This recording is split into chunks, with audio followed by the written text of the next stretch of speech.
Huh. Watching Kyle's unboxing videos again? Yeah, he always finds the coolest...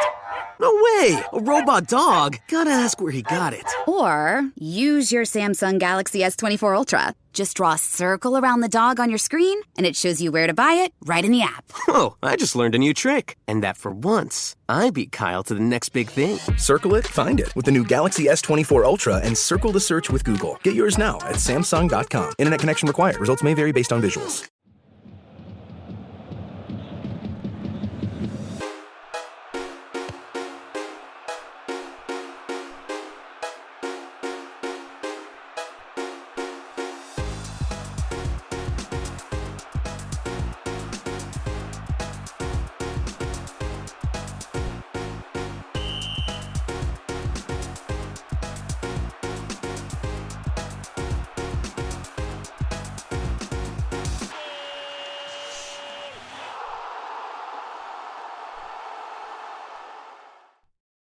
Hello, welcome to It's Only a Game, where the rain in Spain resulted mainly in pain for the Lionesses.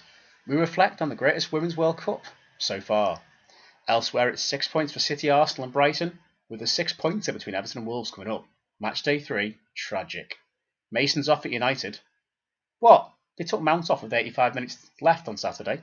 Whilst McKenna is still preaching I can make you win at Ipswich, it was a rude awakening for Bolton as they shipped 4 at home to local rivals Wigan. And it's 5 past in Wrexham, cause of Foster's retirement. Something your local Wetherspoon should probably take note of. Europe's back with a bang with more fiery shots from Brits aboard than that awful hen doing Iron Napa. And Al Nassr are hardly rocking up the Saudi table, with Cristiano and Mane's men losing to Gerrard's EFC. And Al Tarwoon, wasn't that the chicken man from Toy Story? Anyway, so we are joined by Matt and Dec. How are we, gents? Wasn't one of your best, I'll be honest. It was pretty good, I've got to admit, but you've had better intros. But the Al's Toy Bomb reference I was not expecting, I'll be honest. I must say I'm all the better for hearing it. I did fluff part of it, admittedly, but I was quite proud of some of that. It's alright. I didn't notice. Could have done better. It's not my best work. It's mid-table, better than I've been doing. Mid-table Improvement. Solid. We'll call it mid-table. Solid win and a draw maybe at the first. No, win a loss at the first 2 games. 2 draws and a push. Enough. I mean, I'm alright. To answer your question. Yeah, I'm good. Anyway, yeah, sound nice one. Excellent. How are we enjoying the football? Are we enjoying the football? It's never leaves. Fairly average start, like the podcast. Just average, ups and downs. Seeing a few more goals than last season, which is nice. Shipping a lot more goals than we were last season, and I'll emphasise I said shipping there. But no, it's obviously good to have our own team's football back. Obviously, the Women's World Cup has just finished, not the way that we wanted it to, but still a lot of positives to kind of draw from that, which I'm sure we'll go through in great detail, and a lot of other areas to discuss as well. Obviously, the Saudi leagues and so on, and I had an interesting tweet in from one of the listeners yesterday in response to our tweet saying, any questions and things like that, and basically asking, do we agree that English football is in its worst state ever? So that'll be an interesting talking point later on. But yeah, definitely on the whole, answer happy that. to be back. Yeah, Matt. Absolutely. Nice one. Mike, anything to add to that? I was missing football until put it this way, we watched the Aston Villa Everton game till half time and then didn't watch the rest of it. If that sums up how the start of my season is currently going. I've enjoyed watching any game that hasn't involved Everton. That's been nice. Seems to be the case for most seasons at the moment, I'm not gonna lie. But all in all, it's been alright. Nice to have it back. What we got this weekend, say the Wolves 6-pointer. Already don't want to watch it, and it hasn't even happened yet. Quite glad I've got a Saturday afternoon free where I haven't got to stroll on internet for a dodgy stream, or I'll look for dodgy streams for other things instead to keep my entertainment up. That's the best way. Other providers are available. You'll get the busies on us will get arrested because you'll be doing some hard time for that. Well, put it this way, what would I rather watch? Everton get a pounding, or exactly. Talc everywhere. Talc all over the joint.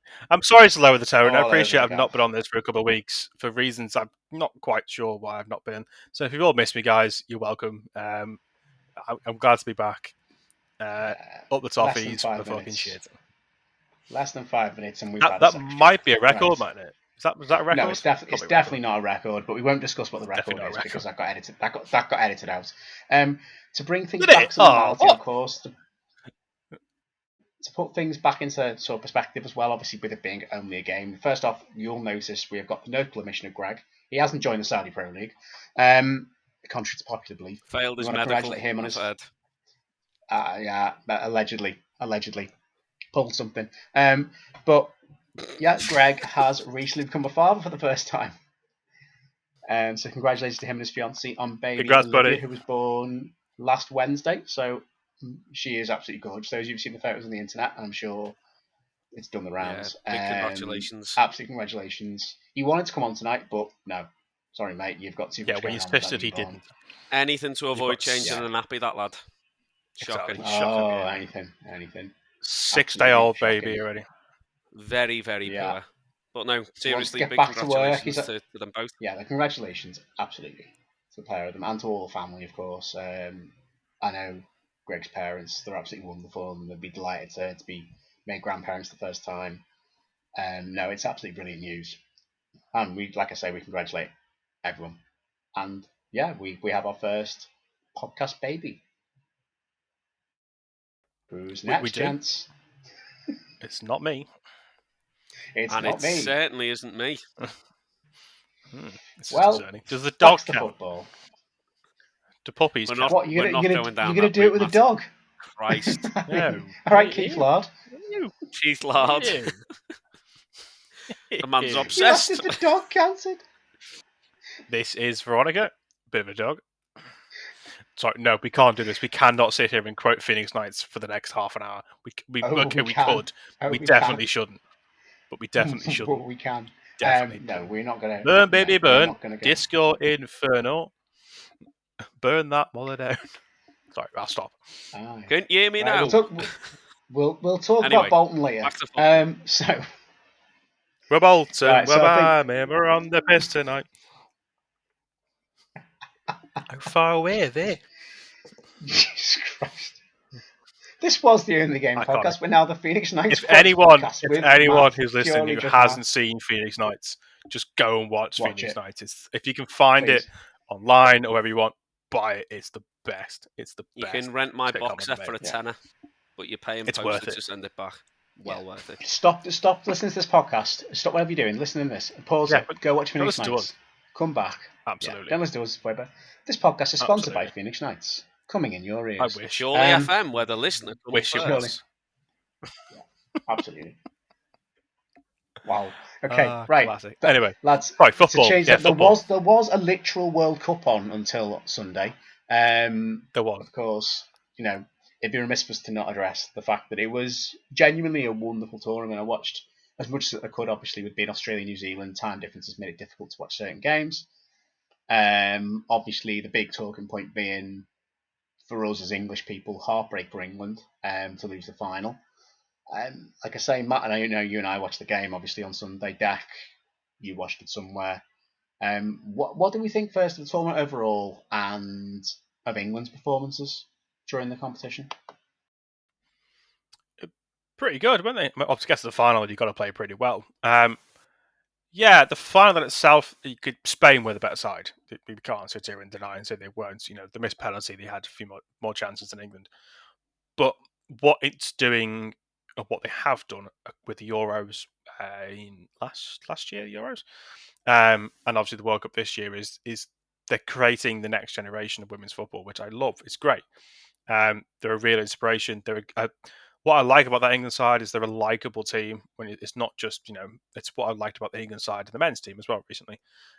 Full of characters, and you saw them all come out in this tournament. You had, every story going into it. You had Lauren James stuff, obviously, with her unfortunate red card, and there could have been their redemption angle in the final. Didn't happen, but you can see their time, will come down the line if it hasn't already, especially when it comes to the World Cup tournament.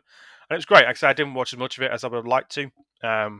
working, that kind of thing. It's always unfortunate, but they've got to be proud of themselves. And they didn't lose in the final. They didn't get battered. They didn't lose by not no effort or determination.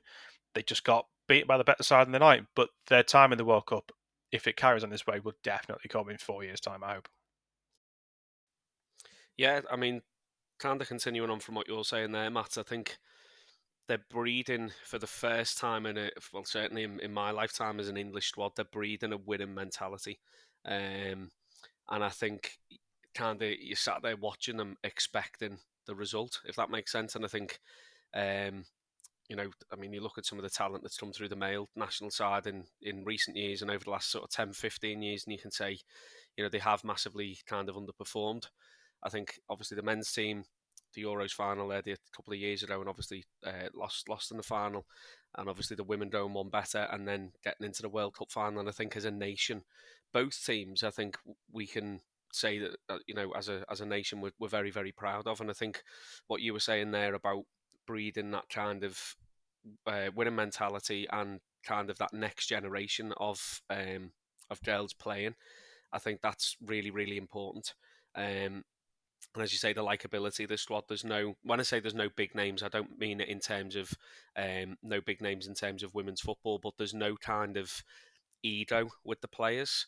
They're very much there for one job and one job only. And apart from obviously trying to win games, they're there to really bolster the participation in women's football, which is fantastic to see at all levels. And I think it's just kind of keeping that snowball building momentum and getting bigger and bigger, not just in England, but worldwide. I think even between the Euros last year and the World Cup this year, the standard and quality in general across the tournament, I thought was very, very good. Obviously, there were a few, as always, sort of officiating VAR moments. But one thing of that I did quite like was the referee announcing to the crowd what the decision was and the reason why. I feel like that's a little bit more effective than just something being displayed up on a board. So yeah, I mean, lots and lots of positives. I've been fortunate enough, obviously, to be off for the last 4 weeks. I'm not jobless. I'm a teacher, so I've been able to watch the vast majority of the games, and I really, really enjoyed the tournament. Obviously, disappointed in the end, but I think, as you say, Spain were the better team on the day. I think first half maybe England didn't quite do enough to stop Spain playing the way that Spain wanted to, if that makes sense. They kind of, not saying they allowed possession, but they, there wasn't enough trying to kind of break that play down. And I think Spain kind of took the deserved lead. The penalty probably was a penalty. If it was against us, we'd want it given. But Earps then stepping up. I was reading today on Twitter, she's the only goalkeeper in a male or female World Cup to save a penalty in normal time of a final. So there's a little stat for you. But yeah, that's my little piece over. Jimmy?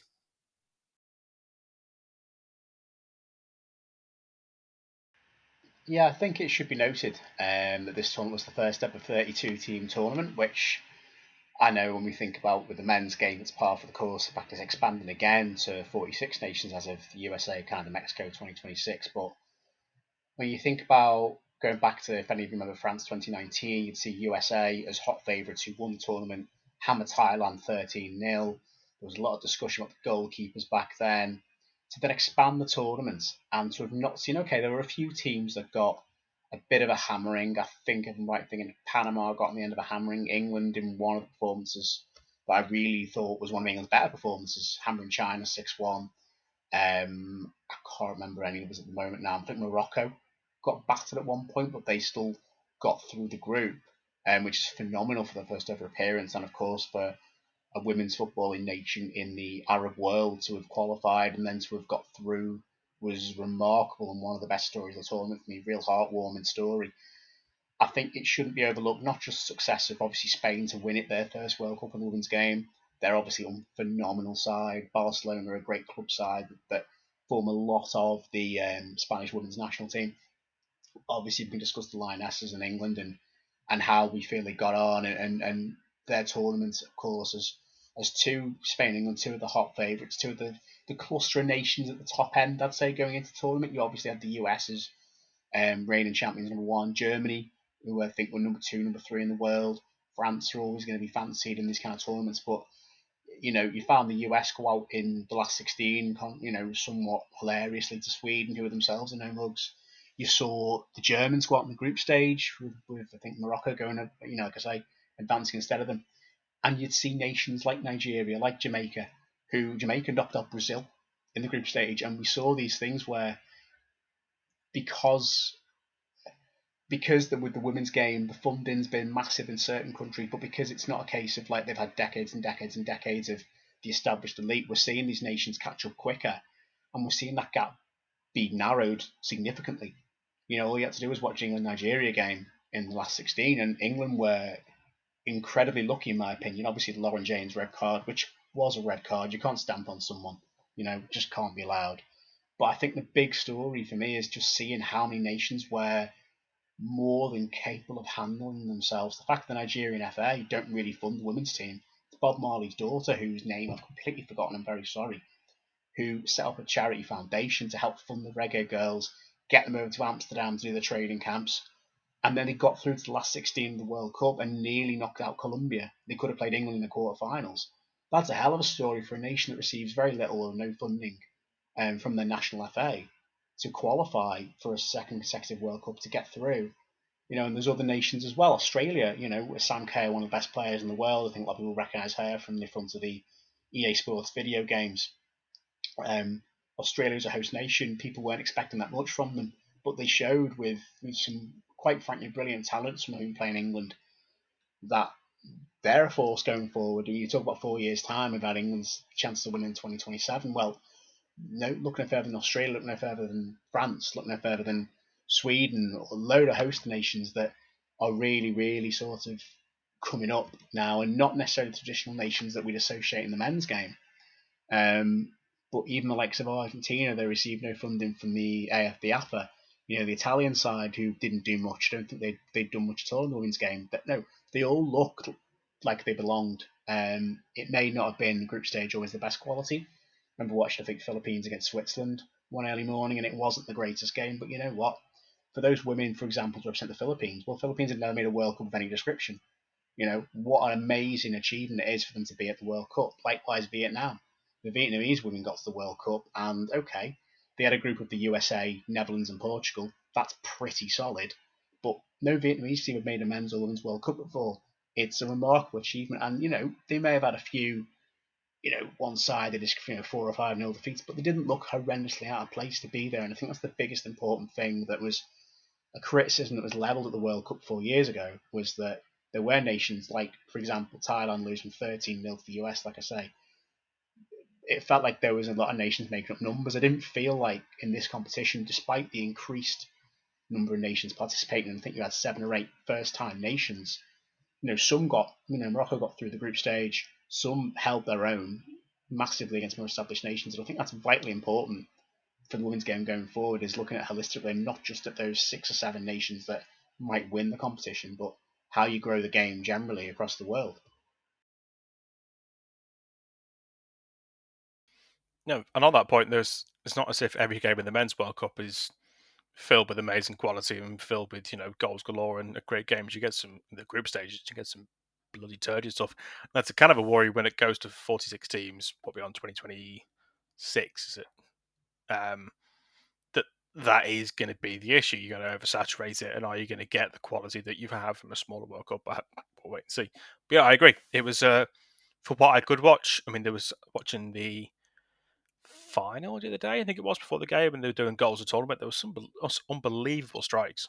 I forget which one it was. There's one where it's in the box. Is it Brazil player? I can't remember. There was a Colombian goal, wasn't there? Colombia one in the group stage. It was a hell of a finish. Quick feet in the box and a top score finish. It's an amazing goal. And yeah, I'm hoping it's a real marker for this is what the game can do when it's allowed to do what it does, essentially. And back to my earlier points, you want to see that next generation of kids coming through, girls in particular, who are looking at the sport, are seeing the girls that are playing at the moment and want to look up and be the next. Chloe Kelly or wherever else, if I use an example. And that's great. That's what you want. You want as much participation in grassroots in for girls football, women's football as possible, and that's can only be a good thing that this tournament's done. Yeah, and I think that's vitally important. I mean, the gap between obviously the Euros last year and the Women's World Cup this year is kind of a real incentive in terms of that it's very much in the limelight of everyone's kind of news feeds, Twitter, everyone's word of mouth, etc. It's what everyone's talking about, and I think in years gone by, certainly tournaments that as a nation we've hosted, for instance, the 2012 Olympics, where the legacy just didn't quite happen for whatever reason. All of the things that we were kind of promised and facilities and funding and whatnot, but this kind of feels different. And I mean, I'm really excited, as I've said before, and yourselves, lads. I'm a teacher myself, at primary level, and I'm kind of responsible for all of the school sport and PE that our school provides, and starting to work across quite a few schools. And I think it will be interesting to see, as of September, when all the different kind of opportunities from the local authority and from the professional clubs, obviously, that are near to the school that I work, to see whether there is kind of a sharp increase in the number of opportunities offered to girls at that age. Obviously, girls can play still in terms of like mixed sides, but last year we were starting to see kind of an increase in exclusive girls football events, which in a way, kind of, for those who were a little bit unsure or didn't know whether they wanted to try it or the confidence or whatnot, we were getting more wanting to, because it was kind of like a protected bit of a safe space. So it'll be interesting to see kind of what the next 12 to 18 months bring as well. Just while we're on that point, I know I said to you earlier on before we actually started recording about that kind of next generation and other things that we can do to kind of support that and allow that to happen. Obviously, there's been a lot of media coverage about Nike and their lack of willingness, maybe for want of a better word, to want to stock the England women's planning as well. And planning. Yeah, now there has been, Mary Earps herself put something up before, which was something along the lines of, it wasn't an apology, but it was probably as close as an apology as you were going to get from, like, basically saying that they took their eye off the ball and they'll look to do better for future tournaments, etc. My view on it is probably a little bit harsher in terms of, personally, myself, I think the FA, for both the men and women teams respectively, they should have pulled the sponsorship deal of Nike immediately, and they should have played just in a blank white kit or whatever whatever they could get their hands on for the World Cup, and took the fine from Nike, because there's no shortage of money at the FA in terms of paying off, let's say, another 2 years on the deal, whatever's on there, and really made a holy show with them.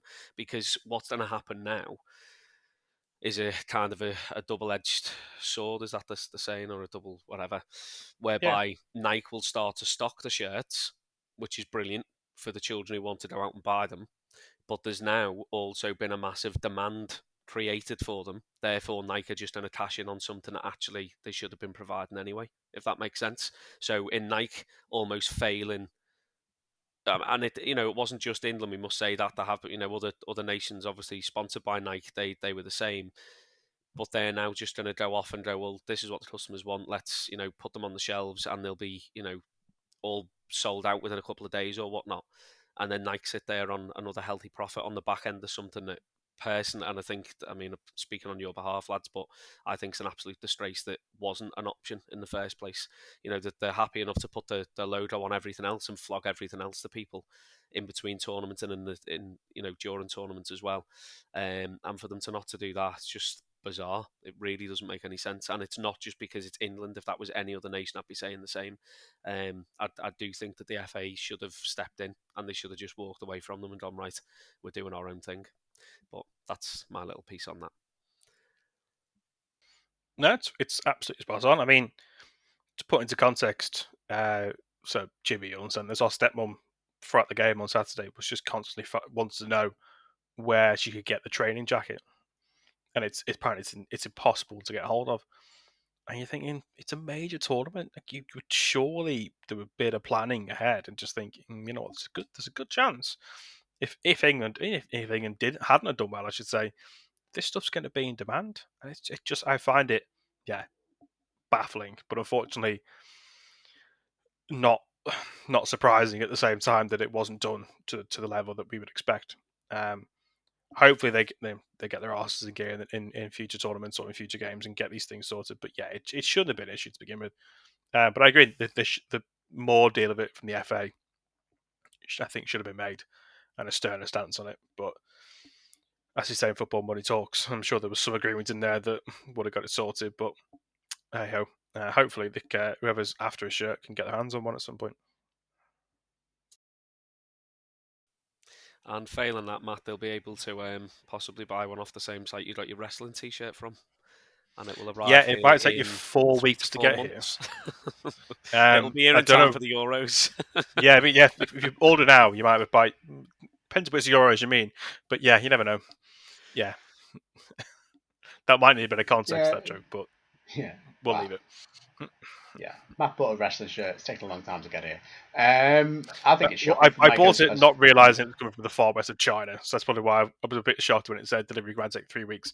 And it probably is going to take more than that, but wait and see. And his shipping updates now look like my weekly shopping receipt. There's a lot of updates. It's a lot of updates. A lot. I mean, fair play to them. They're keeping me up to date. A bit too up to date, some might say, but there you go. Anyway, Jim, sorry, carry on. No, it's all right. No, I think it's shocking from Nike, and it almost feels a little bit. And I mean, this is maybe a little bit tin hat of me, a little bit calculated in that if they just had released the women's shirt at the beginning of the World Cup, people might have bought it in dribs and drabs, but they've almost banked on England doing quite well and gone, hold back, right, everyone's going to want this, boom, release it. And then it's going to be like massively demanded. Whereas what normally happens after a tournament is the shirts drop in price. But they can charge whatever they want now for the England women's goalkeeper shirt because it's not been on sale during the World Cup, which again, it sounds ridiculous. Imagine if Jordan Pickford or Aaron Ramsdale were their top couldn't be worn, or whichever nation, whether it be Ireland or the US or France, Brazil, if you couldn't buy that goalkeeper top during a men's World Cup, that would be absolutely insane. So I do find the premise of it bizarre that you can't buy a nation's shirt, basically, or a goalkeeper top during the major tournament. It does make you wonder kind of why such an oversight has been made by Nike, especially considering they're releasing new kits for clubs like every single season. Like I'm not gonna say this to rag on Liverpool FC at all, but their new shirt isn't that different to the old one. What was the effort that's gone into it? You put a white collar into it, like a turtleneck type collar, and that's it. Compared to last season's shirt, a lot of people have gone, what's the difference between the new and the old shirt, particularly? And I think it's max of laziness and also just kind of like minimal effort for maximum profit. Nike they can get away with basically anything. And I like Nike stuff. I like Nike gear. My running shoes sometimes are Nike. I like the gear they put out. But if it's going to be, we're not sponsored by anyone. They're not going to be listing. They're not going to suddenly stop me from going to the Nike store. But I do feel it's somewhat calculated. They think they can kind of just charge a premium now because it's like limited edition, releasing the women's goalkeeper top, and it's like, well, it should have been here the whole time. Should have been out months beforehand when the kits were released.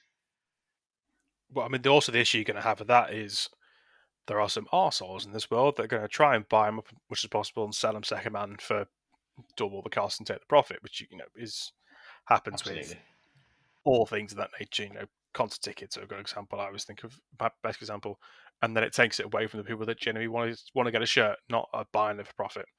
But that's what you're going to get. Unfortunately, I mean, I've just looked online there. It costs. This is on average.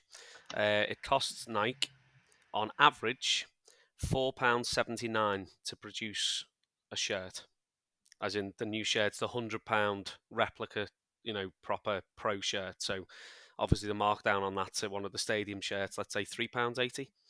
So where we're saying if England hadn't done well and the shirts were reduced, they're still going to be flogging them at £40-50 a pop, even for the kid size. So there's definitely something more beyond there for me than them just, we took our eye off the ball, because they're a big, international brand. It's not, at Rovers, we've obviously got Mills, who I think produce kits for about 4 teams, and quite often, the shirt's delayed in getting over or shipping, or there's a problem, and you can kind of accept that because it's not a big, it probably is one factory where if there is a problem with the supply, then that has a knock-on effect. But yeah, we're not talking about, cowboys here. We're talking about big companies. But anyway, probably enough on Mary Earps shirt, which, by the way, is very nice. I think I prefer the pink to the green, but that's personal preference.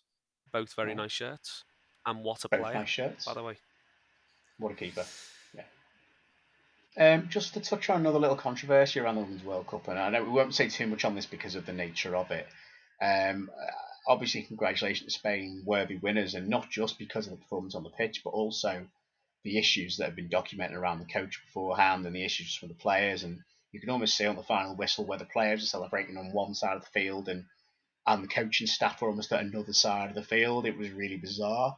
But also the incident that happened with the Spanish FA president after the game kissing. I apologise for not remember the name of the player on the lips. It was utterly bizarre moment, and I think tying into what was said about opportunities for girls and a safe space. What do we do? Okay, this is like one clear bit of a dodgy wrong and in a position of power, or a couple of wrong in a position of power. But how do we sort of create this culture where it's a safe space, but it's just like just let them play and stop making it about that.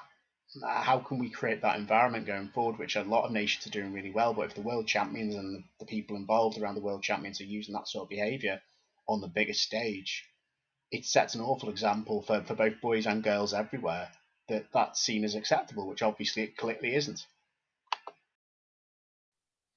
Yeah, I think obviously there's the aspect of what's PC and what's not PC and so on, but I obviously when I didn't, to be honest, quite click what had happened when I was watching it in the moment.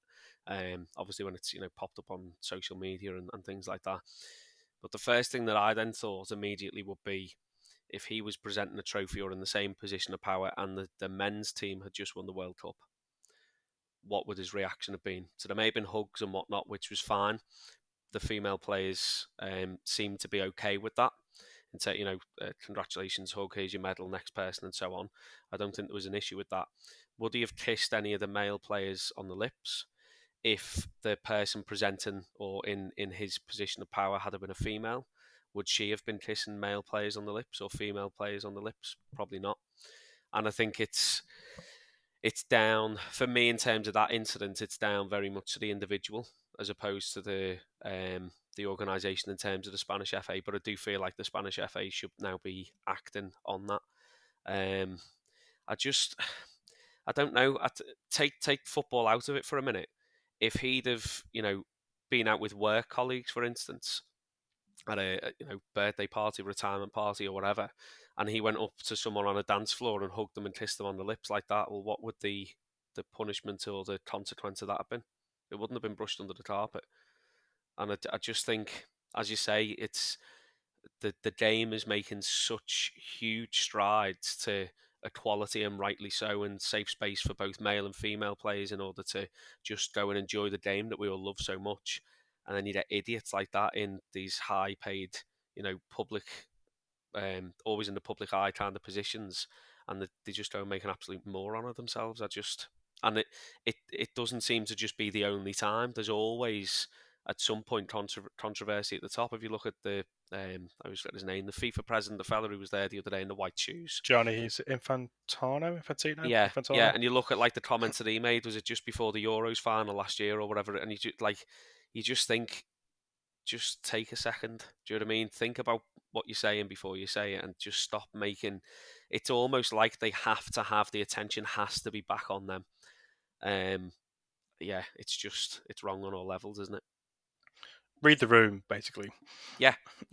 Read the room. Absolutely. If it was the other way round, and I know obviously certain parts of Europe, so I know, for instance, in France, it's quite a customary thing to kiss someone on both cheeks in a way of greeting them, males, females, any kind of mix of the two, and that's one thing. But this was completely different. It was just that one player, everyone else was kind of a hug or a handshake or a pat on the back, well done. And then that, and I mean, whether it was a thing of he did it and then realised what he did, and then obviously with all of the other players coming through, made sure he didn't put himself in that position again. I really don't know, but good God, what a idiot, absolute idiot. But yeah, yeah, nothing more to say on it. I want to apologise. It was Jenny Hermoso. I've just looked it up now. I want to apologise, obviously, if you're not remembering her name, because that I think is a vital part of the story, that her name is remembered in all this.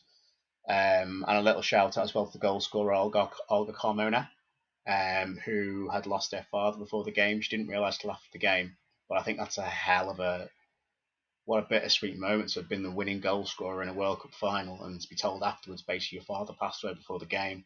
It's extremely emotional, and obviously our thoughts are with her and all her family right now for how tough that must be to want to celebrate this moment, but to almost, like we know, it's only a game. Some things are far more important.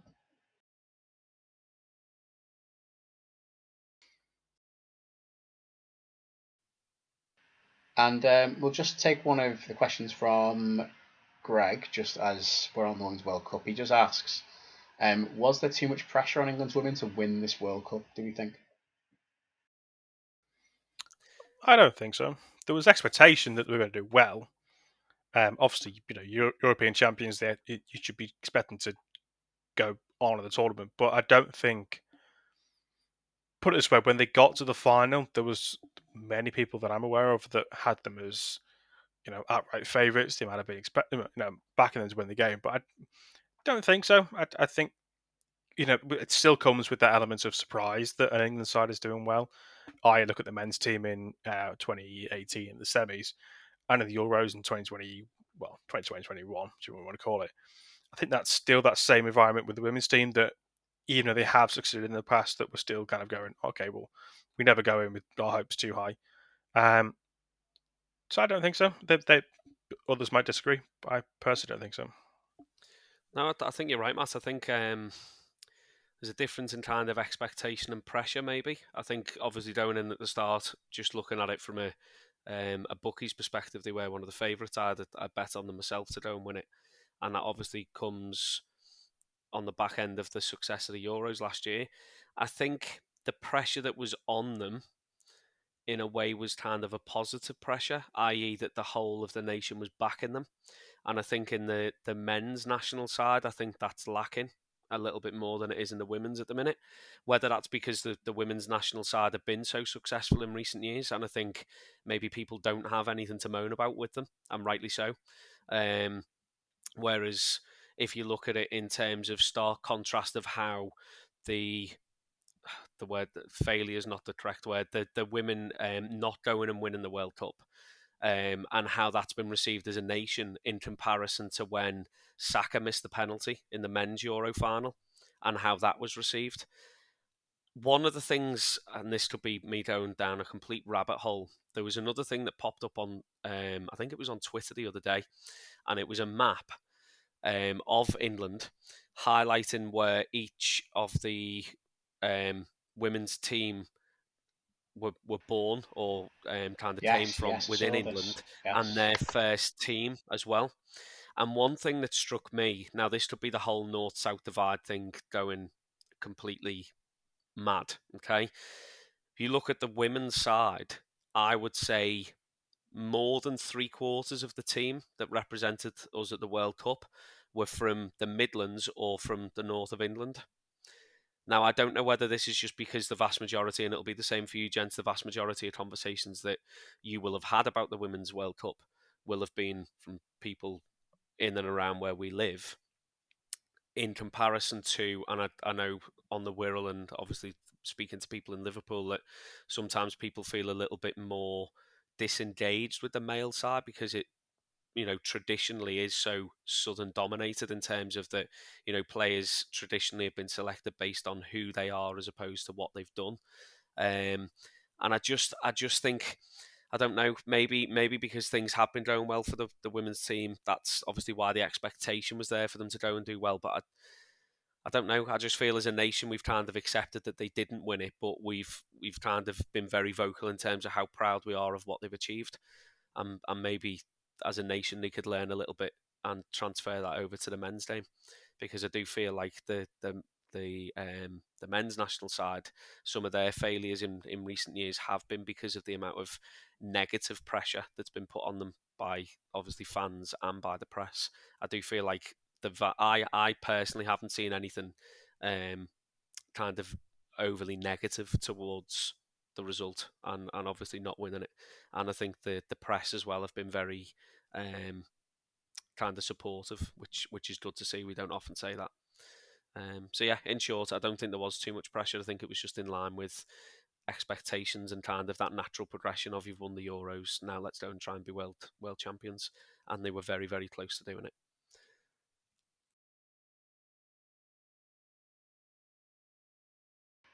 Yeah, I think that Euros win is key to it. It's twofold for me, really, the way I view it, in that the Euros win is key last year, in that that's been achieved. Therefore, it's not like with the men where there's been 50, 60 years of, oh, we're going to do it this year. Oh, no, we're not. We're out again. Oh, we don't. Well, this one, we're going to win it this time. Oh, no. And there's become like a growing frustration that's turned to apathy with the men's team amongst certain sections. Certainly, I agree with you, Dec. We're all from around the Wirral way. The amount of people that certainly over in Liverpool that just don't follow the England national team, whether they confuse the England squad with a sort of a political intertwinement that they associate it with political parties and areas of the country that are differently aligned to the way that we are and the way we think. I don't know. That's a different conversation to have for a different day. But I think what it's the Euro success for the women, and I think as well, if we want to grow women's football, which we do, as a nation, we're clearly intent on doing so more so than we already have done, is we can't afford to be negative about it, because that puts people off wanting to participate from a young age. If they read in the press, the women are failures, the women have let us down, they've bottled it, whatever, which, if the men had gone and lost to Spain on Sunday, that's kind of how it would be perceived, I would reckon, which I'm not saying is right, I'm not saying it's fair, but I'm not going to sit here and cry about that, because I think because we've had years of the men being given everything to succeed and not doing so. They've had all the possibilities, all the opportunities. Don't get me wrong, stiff competition at the very top end of international football. It's top level international football. It's going to be difficult. But I think you can't afford to be negative about a sport and a game that is emerging. As popular as it is and as big as the crowds have been, it is still emerging, certainly in comparison to the men's game. And, compare this to the US. Women's national team going out in the last 16 and the reporting there, the head coach is sacked. It's been absolute fury in the US that they didn't get beyond the last 16 because they've won it 4 times. The women's team's arguably more popular than the men's team in the US because they are successful, because USA loves to believe they are the best and they are winners and they're number one all the time, and they don't like not winning. No one likes not winning, but you know what I mean? There's a mentality there, they have to be the best at everything. Whereas I think over here we've kind of accepted, look, if we're going to encourage more girls and we're going to become a better nation in women's football, we're going to have to be really positive, regardless of whether we'd have gone out against Nigeria. I think it would have been different if we'd have gone against Nigeria in fairness on penalties, which was close. But I think to have got to the final, you can't be negative about this as much as they didn't perform on Sunday, and they didn't. Spain were better side. England did not perform. If you're going to be critical, they didn't have enough in them. But yeah, what use it being critical, because all you're going to do is put people off actually participating and wanting to be a part of it. Yeah, and ultimately that's what you want, isn't it? I think what they're going to have to appreciate is the bigger the game gets and develops, and more the quality that comes into it, is that pressure is going to come. It's going to naturally come because, as you said about the US, the expectation is going to grow, and whether that's going to be the next European Championships or if they go and win that again, it comes to the next World Cup. If they don't perform there, that is going to come. Whether it will come with such scrutiny that the England men's side have had, where a lot of it starts to feel very personal for the media, especially. I don't know if it'll get that far. I think they might be. I'm hoping they treat it slightly differently. I hope lessons are learned in that instance. And we obviously don't want to repeat of what happened after that Euro 21 final. Because, Saka Rashford, the abuse they received online afterwards was inhumane. It was mental. And I hope, again, lessons are learned from that and people are more understanding of it. But they are, as I said before, they're a likable side. They've got characters in it, that's going to work in their favour. I just hope like you say, that when that pressure does start to grow, that people aren't as toxic in their response to it. The pressure, the criticism comes from a purely sport point of view. It's not picking personal things out and that kind of thing. But with that, we'll have to wait and see, unfortunately. But I hope that doesn't happen.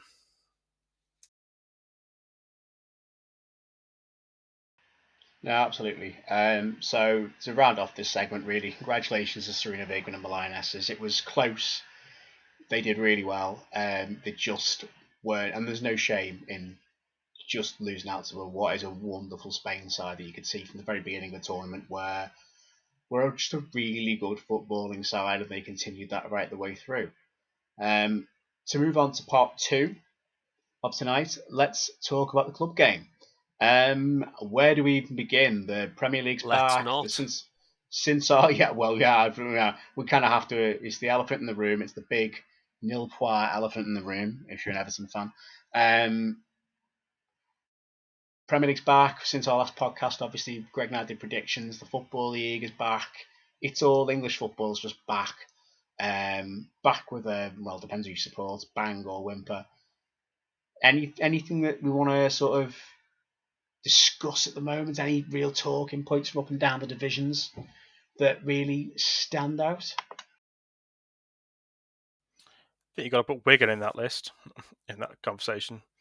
Amazing start they've had under the circumstances they've -8, got. and now they're +3, +4. They're even further than that. I can't remember. They would be top, wouldn't they? I think they're on 2 now. I think they've won 3 and drawn 1, which make them 10 points. I think would that be top or the second? -8. I think they would be. I think top because Cambridge are top on 9 points at the moment in League One, which Cambridge are top in League One. Yeah, they're currently on 2 points, Wigan. So they would have been on 10 points. They would have been top. They'd have been top of the league, and this is despite the fact they've lost some key players. Don't remember they've brought some talent in as well.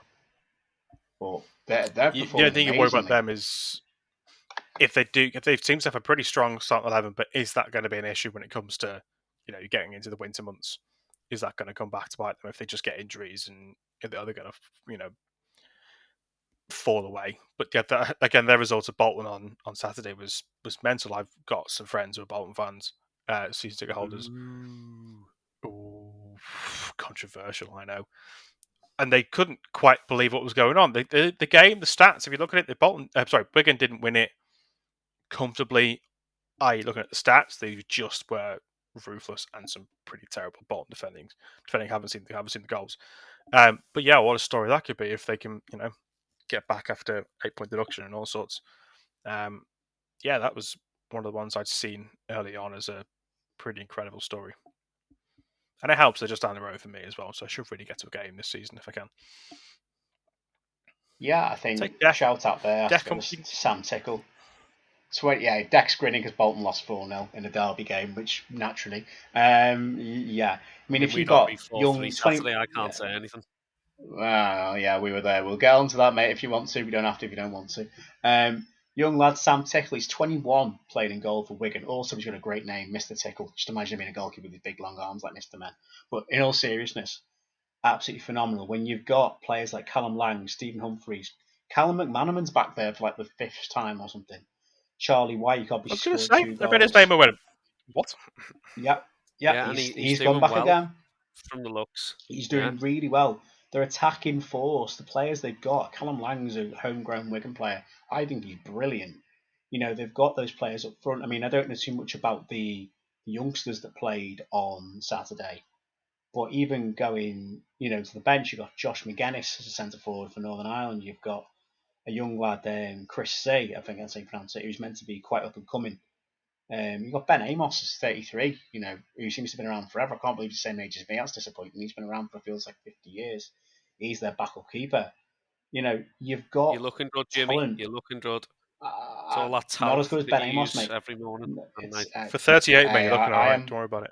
I'm talc free, you know me. And they're managed by a guy in Sean Maloney who, he's not done the best job in America or at Hibernian, but has got a culture of winning with Wigan. He's won the FA Cup at Wigan. He played the cup final. He's an ex-player who's dug them out the shit in the Premier League years. I remember a goal against Man United, I think, some years ago when Martinez was in charge there that basically kept them up in about 2012.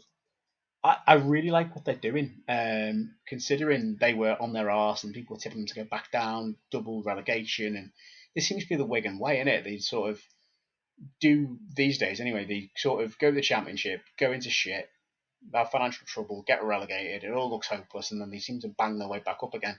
Which I hope they do come back, because like you say, they're not far away. It's a good little ground to visit. I quite enjoyed my trip there when I went a few years ago.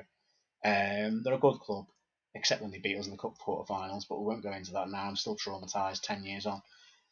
But you got to say they've been a story across all the top 5 leagues in terms of not just a hot start, but from where they've come from in the summer, losing key players, and they've lost the centre half to Preston. They lost obviously Max Powell to Al Garcia in the Saudi second division, amongst other big names as well in that team. They've done a good job in League One. Long may it continue, and with my Tranmere hat on, if it's at the expense of Bolton, then even better. Sign me up for a Wigan season ticket if that's the case.